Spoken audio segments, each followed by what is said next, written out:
आज हम देखते हैं ये गतिमान आवेश तथा चुंबकीय क्षेत्र का पार्ट 2 वीडियो है।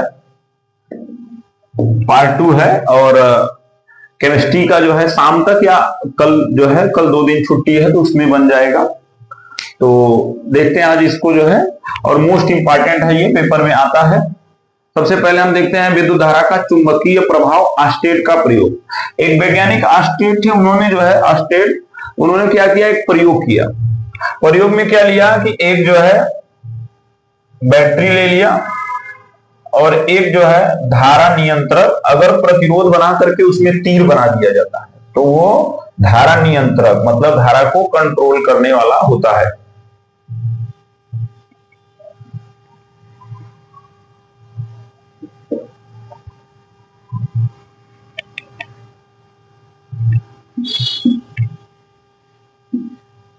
तीन कंडीशन इसका थोड़ा समझना है हमें।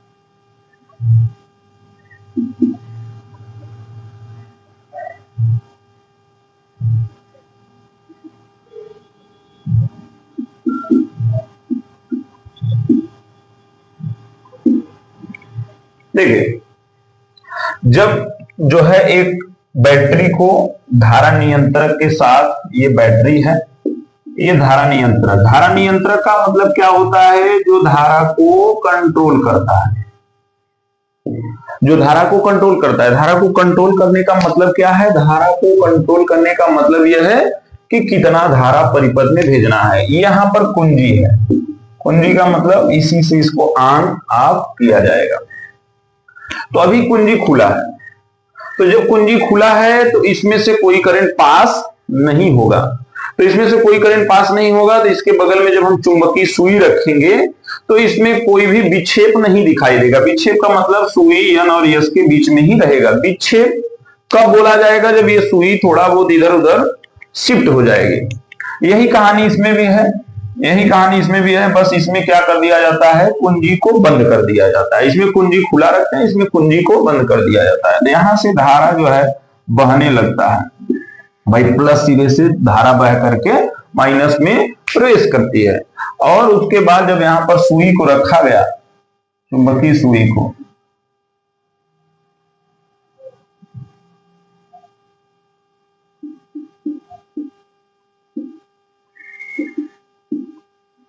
तो जब सुई को रखा गया यहां पर, तो इसमें जो है विक्षेप दिखाई दिया। अभी जब इसमें करंट नहीं बह रहा था तो एन और एस के बीच में था सुई यहां पर, और जब इसमें जो है करंट बहने लगा तो इसमें विक्षेप दिखाई दिया। विक्षेप का मतलब कि सुई हिलने लगी या सुई जो है अपने स्थान से हट गई। तो कुछ ऐसा विक्षेप दिखाई दिया।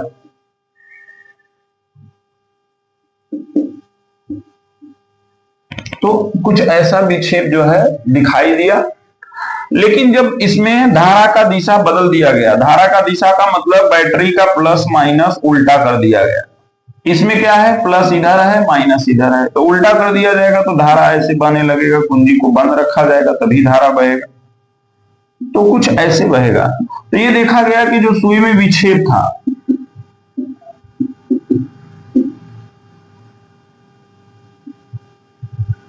सुई में विक्षेप जो है वो विपरीत हो गया।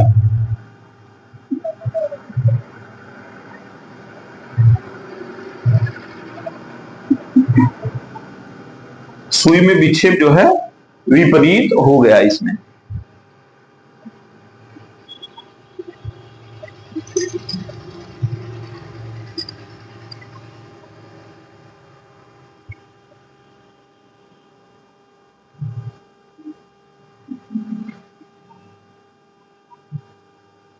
तो इसमें हमने 3 पॉइंट देखा।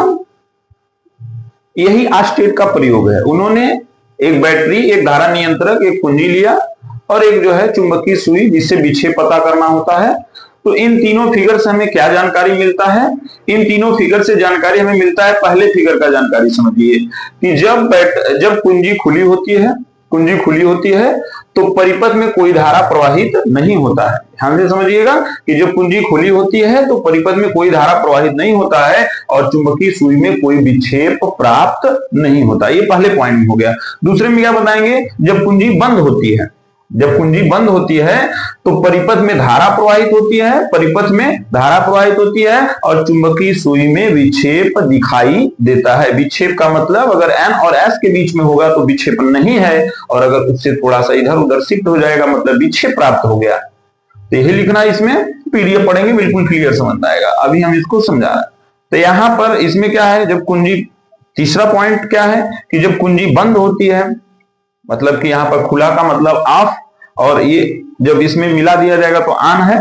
तो ऑन जब रहता है या बोलते हैं कि कुंजी बंद है, तो यहां पर जो है कहते क्या इसमें कि जब कुंजी बंद होती है तो परिपथ में धारा प्रवाहित होती है और चुंबकीय सुई में विक्षेप दिखाई देता है। लेकिन विक्षेप जो है पहले के विपरीत है। पहले के विपरीत का मतलब पहले ऐसे विक्षेप था, अब ऐसे विक्षेप दिखाई दिया। विक्षेप विपरीत हो गया, मतलब बैटरी का प्लस माइनस बदलने से विक्षेप भी विपरीत हो गया। बैटरी का प्लस माइनस बदलने से विक्षेप भी विपरीत हो गया। तो इन तीनों फिगर से या इन तीनों प्रैक्टिकल से क्या पता चला अस्टेड को? वैज्ञानिक अस्टेड ने बताया कि भाई इन तीनों से निष्कर्ष ये निकला कि जब इसमें धारा प्रवाहित नहीं हो रहा था तो इसमें चुंबकीय सुई में विक्षेप नहीं दिखाई दिया, और जब धारा प्रवाहित हो रहा था विक्षेप दिखाई दिया। और विक्षेप आने का मतलब यह है कि चुंबकीय सुई में विक्षेप तभी दिखता है जब बगल में चुंबक रखा हो। इसका मतलब इन दोनों में चुंबक का गुण आ गया था। तो यही निष्कर्ष निकला। इस प्रयोग से निष्कर्ष ये निकला कि जब किसी चालक तार में धारा प्रवाहित किया जाता है, कोई भी चालक तार हो, जब उसमें धारा प्रवाहित किया जाएगा तो वो चुंबक बन जाएगा और उसके चारों तरफ चुंबकीय क्षेत्र उत्पन्न हो जाएगा। यही होता है विद्युत धारा का चुंबकीय प्रभाव। मतलब विद्युत धारा से चुंबक का गुण हम कैसे प्राप्त कर रहे हैं, इसके बारे में ही अस्टेड ने बताया। तो निष्कर्ष क्या निकला, फिर से समझ लेते हैं कि जब किसी चालक तार में विद्युत धारा प्रवाहित किया जाता है तो वो चुंबक बन जाता है और उसके चारों तरफ चुंबकीय क्षेत्र उत्पन्न हो जाता है। यही इनका निष्कर्ष था। पेपर में आने का चांसेस इसका रेयर केस में है, नहीं आता है।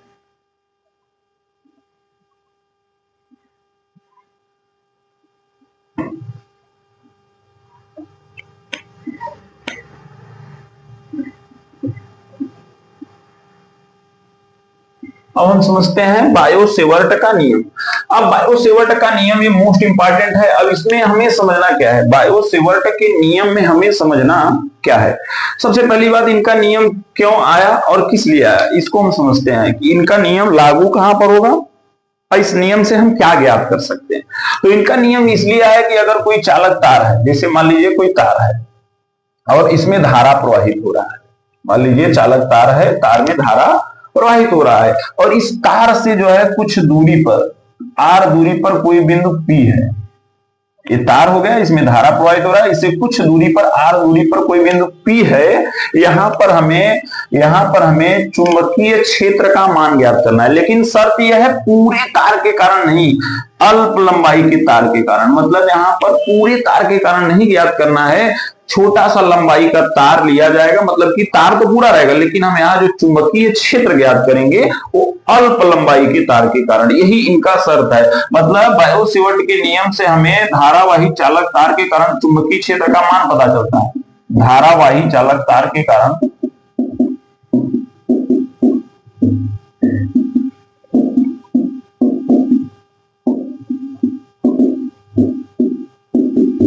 चुंबकीय क्षेत्र पता चलता है, लेकिन शर्त यह है कि चुंबकीय क्षेत्र पता चलता है पूरे तार के कारण कि अल्प लंबाई के तार के कारण। तो यहां पर है अल्प लंबाई के तार के कारण, अल्प लंबाई के कारण, पूरे तार के कारण नहीं। और इनका फार्मूला निकलता है, चुंबकीय क्षेत्र का मान जो है, चुंबकीय क्षेत्र डेल बी बराबर होता है म्यू नॉट अपान 4 पाई आई डेल एल साइन थीटा बटे में r स्क्वायर। ये फार्मूला होता है। मतलब कि इसी से इनका नियम हम आराम से लिख सकते हैं। अगर फार्मूला पता है तो आप नियम आराम से लिख सकते हैं, कोई समस्या नहीं होगा। तो यहां पर सबसे पहले समझते हैं इस नियम के द्वारा भाई बायो-सेवर्ट का नियम किस लिए उपयोगी है। धारावाही चालक तार के कारण चुंबकीय क्षेत्र ज्ञात करने के लिए, और चालक तार के किस लंबाई के कारण, तो अल्प लंबाई के कारण। यहां पर यही फार्मूला है, ये चुंबकीय क्षेत्र का मान है, चुंबकीय क्षेत्र का मान है। तो इनका नियम क्या कहता है, ध्यान से समझिएगा। इनका नियम ये कहता है, इस नियम के अनुसार हम लिख सकते हैं,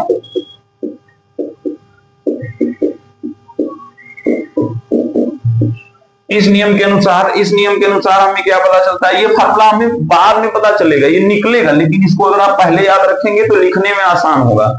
ये तो नियतांक होता है। तो डेल बी जो है, डेल बी समानुपाती होता है आई के, डेल बी समानुपाती होता है आई के। ये आपको पहले नहीं मिलेगा, बार बार बता रहा है, ये आपको लास्ट में मिलेगा। ये हम पहले इसलिए लिखें ताकि आप नियम अच्छे से लिख पाइए। डेल बी समानुपाती डेल एल, और उसके बाद डेल बी समानुपाती साइन थीटा, और लास्ट है डेल बी समानुपाती 1/r²। कैसे आया ये, अगर आपको फार्मूला पता होगा तो डेल बी और आई में क्या संबंध है, सामने सामने है, समानुपाती।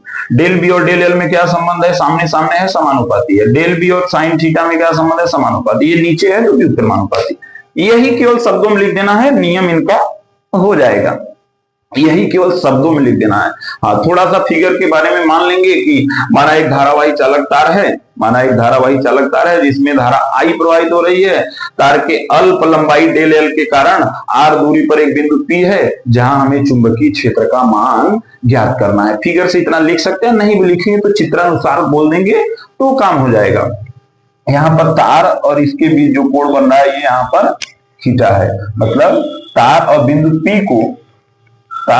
P को मिलाने वाली रेखा के बीच जो है कोण थीटा है। ये 90 नहीं है, ये थीटा है। इसको कैसे बताते हैं, इसको बताएंगे कि चुंबकीय क्षेत्र का मान तार में बहने वाली धारा के समानुपाती होता है। इसका काम हो गया। चुंबकीय क्षेत्र का मान तार में बहने वाली धारा के समानुपाती होता है। इसको लिख करके उसमें हम बता देंगे।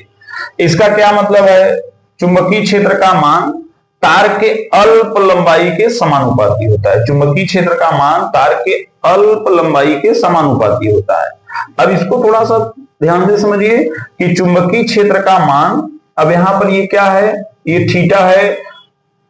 तार और बिंदु P को मिलाने वाली रेखा के बीच कोण थीटा क्या है, थीटा है तार एवं बिंदु P को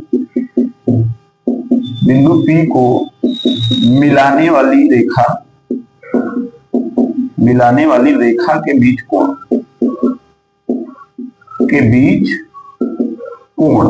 यही याद रखना है। देखिए इसमें कैसे बताएंगे कि चुंबकीय क्षेत्र का मान तार और बिंदु P को मिलाने वाली रेखा के बीच कोण की ज्या, यहां पर साइन को बोलते हैं ज्या के समानुपाती होता है। ये तीनों पॉइंट हो गया। इसको कैसे बताएंगे, इसको बताएंगे कि भाई चुंबकीय क्षेत्र का मान तार से बिंदु P की दूरी, या तार से उस बिंदु की दूरी, या P ही बोलते हैं, कोई दिक्कत नहीं, फिगर हमने बनाया है। तो यहां पर बोलेंगे कि चुंबकीय क्षेत्र का मान तार से बिंदु P की दूरी के वर्ग के, अब 1/में है तो व्युत्क्रमानुपाती होता है। तो फिर से समझिए कि चुंबकीय क्षेत्र का मान तार और बिंदु P को मिलाने वाली बिंदु P के बीच की दूरी, तार और बिंदु P के बीच की दूरी के वर्ग के व्युत्क्रमानुपाती होता है। बाकी आप पीडीएफ देखेंगे, उसमें सही शब्दों में लिखा गया होगा, बताने में थोड़ा सा हो सकता है कि समस्या हो जाए। यही बायो-सेवर्ट का नियम है। फिर से हम समझ लेते हैं कि बायो-सेवर्ट का नियम क्या है। बायो-सेवर्ट का नियम, कोई चालक तार है जिसमें धारा बह रहा है, उसके कारण हमें उसके निकट चुंबकीय क्षेत्र ज्ञात करना है, लेकिन चुंबकीय क्षेत्र पूरे तार के कारण नहीं ज्ञात होगा, अल्प लंबाई के कारण होगा। उसका मान क्या होगा, यही होगा मान उसका। अब इसी से हम जो है इनका नियम लिख लेंगे आराम से। इसके बाद पीडीएफ में आपको ये और ये मिलेगा, ये को मिलेगा लास्ट में, ये लास्ट में जो है मतलब कि ये तो बताया जाएगा भाई, फिगर मिलेगा। तो बहुत आसान है, कोई दिक्कत नहीं। ये कहां से आया है, ये फार्मूला सबने लिख लिया है, तो इसको आप आराम से कर सकते हैं, कोई दिक्कत नहीं है।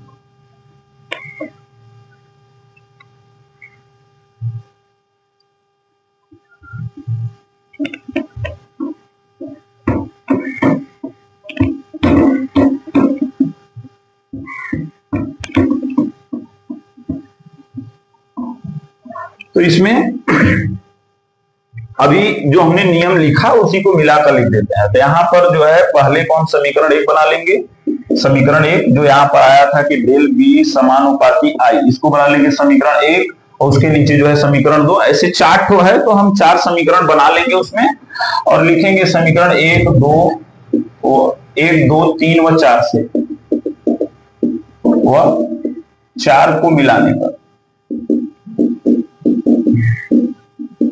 क्या था समीकरण। समीकरण पहला था डेल बी समानुपाती आई, दूसरा समीकरण डेल बी समानुपाती डेल एल, तीसरा समीकरण डेल बी समानुपाती साइन थीटा, तीसरा समीकरण अगला क्या था, डेल बी समानुपाती 1/r²। इन्हीं को मिला देंगे। जो हर जगह है उसको एक बार लिखना है, डेल बी समानुपाती, जो सामने है उसको ऊपर लिखना है, जो नीचे है उसको नीचे लिखना है। तो यहां पर हो जाएगा आई डेल एल साइन थीटा बटे में r²। तो यहां पर क्या हो जाएगा, डेल बी समानुपाती का चिन्ह बराबर में जब बदलेगा तो यहां पर एक नियतांक आएगा k,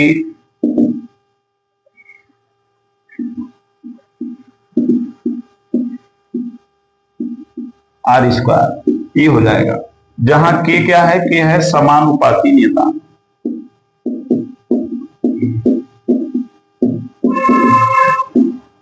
और k बराबर होता है म्यू नॉट अपान 4 पाई न्यूटन प्रति एम्पियर स्क्वायर। तो इसमें मान रख देंगे डेल बी बराबर म्यू नॉट अपान 4 पाई आई डेल एल साइन थीटा बटे में r²। यही इसका फार्मूला है जो कि हमने पहले ही लिख दिया था ताकि नियम लिखने में आसान हो। इसमें आगे पीछे करके मिल रहा होगा, लेकिन पीडीएफ में आपको सही क्रम में मिलेगा। लिखने का आवश्यकता नहीं है, लिखने के लिए पीडीएफ से आप देख करके लिख सकते हैं।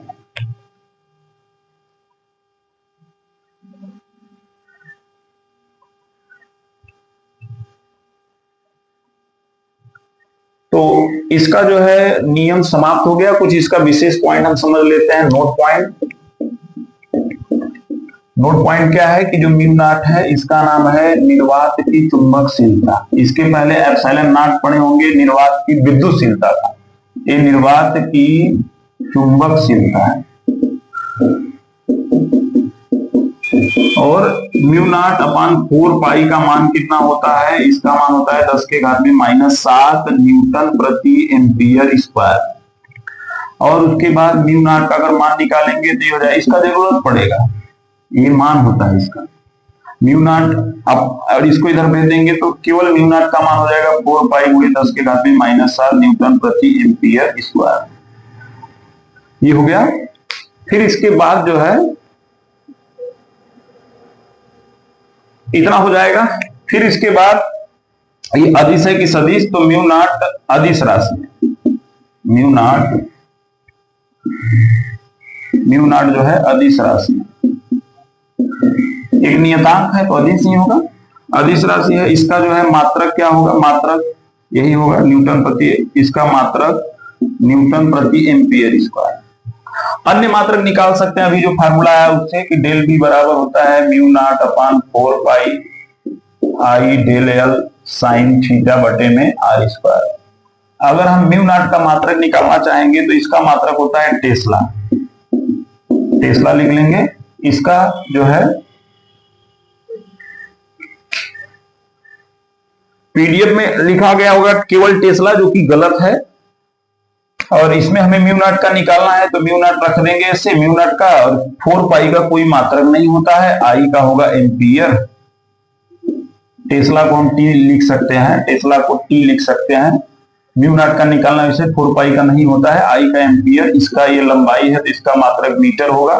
साइन थीटा का कोई मात्रक नहीं होता है, यहाँ ये दूरी है तो ये मीटर हो जाएगा, मीटर का स्क्वायर, 1 मीटर कट जाएगा तो यहाँ से ये इधर आ जाएगा टेस्ला मीटर या मीटर टेस्ला, इधर आ जाएगा बटे एम्पियर बराबर म्यू नॉट।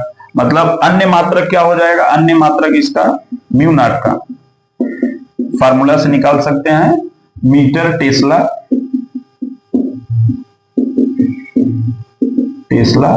प्रति एम्पियर।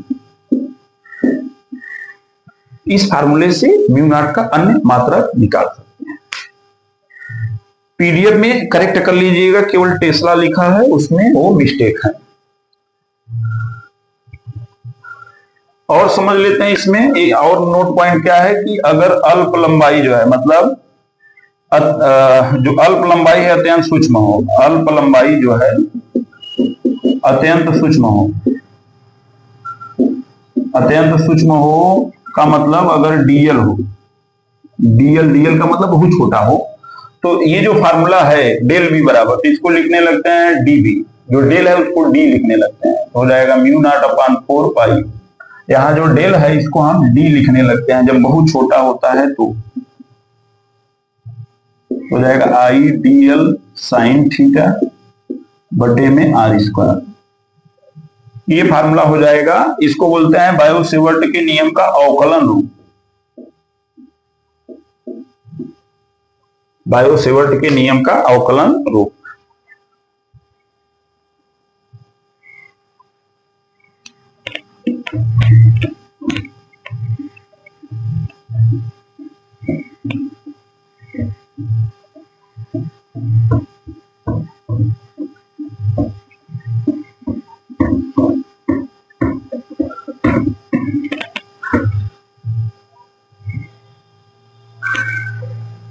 अब समझते हैं बायो-सेवर्ट के नियम का सदिश रूप।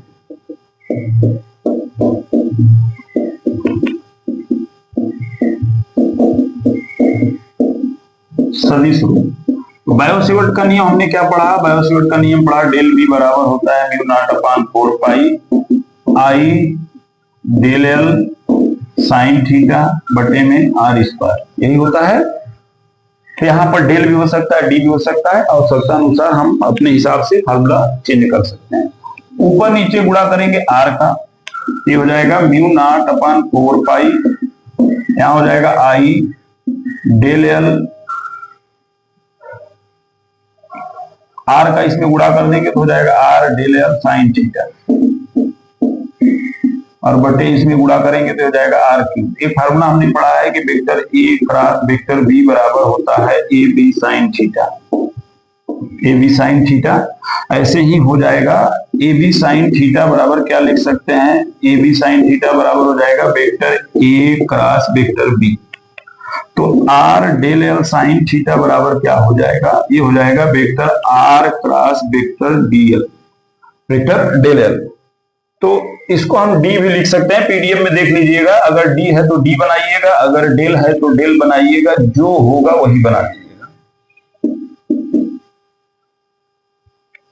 तो यहां पर क्या हो जाएगा, ये सदिश रूप बनाना है तो ये हो जाएगा वेक्टर, और यहां पर हो जाएगा म्यू नॉट अपॉन 4 पाई, जो सदिश है उसके ऊपर तीर लगा देंगे, जो भी सदिश राशि है आई, ये हो जाएगा आपका वेक्टर आर क्रॉस, अगर डी है तो डी लिखिएगा, पीडीएफ में जो होगा वही लिख लीजिएगा, डेल होगा तो del, vector are cross d l बटे में आर क्यूब, यही हो जाएगा सदिश रूप, बायो-सेवर्ट के नियम का सदिश रूप।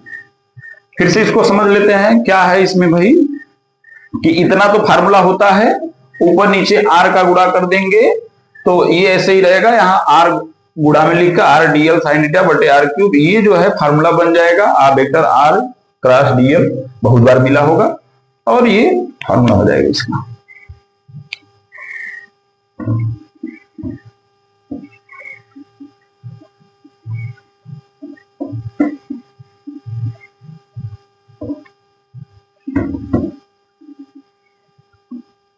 अब हम समझते हैं एप्सिलॉन नॉट व म्यू नॉट में संबंध, मोस्ट इंपॉर्टेंट है, पेपर में आता है।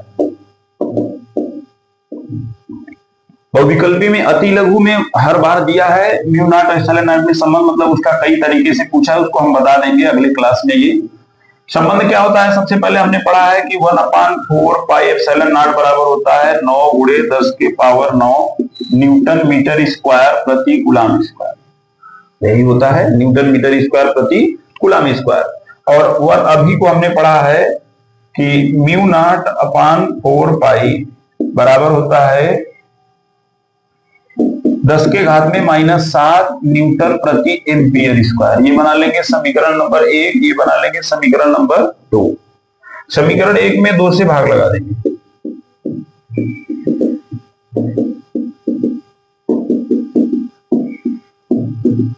भाग लगाएंगे तो ये हो जाएगा 1/4 पाई एप्सिलॉन नॉट और बटे में क्या मिलेगा, बटे में ये हो जाएगा म्यू नॉट अपान 4 पाई।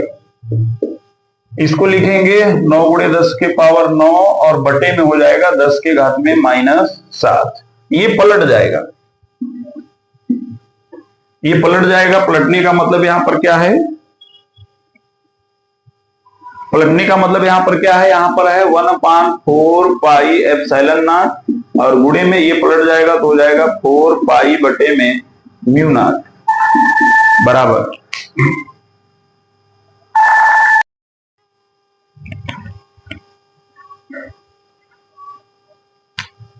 यहां 4 पाई हो जाएगा।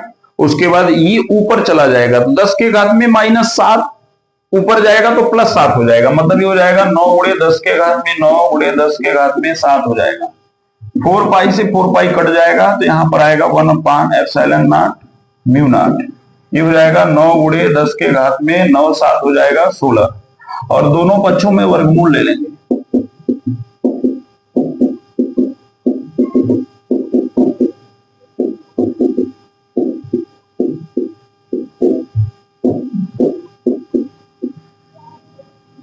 इसको हम म्यू नॉट एप्सिलॉन नॉट लिख सकते हैं।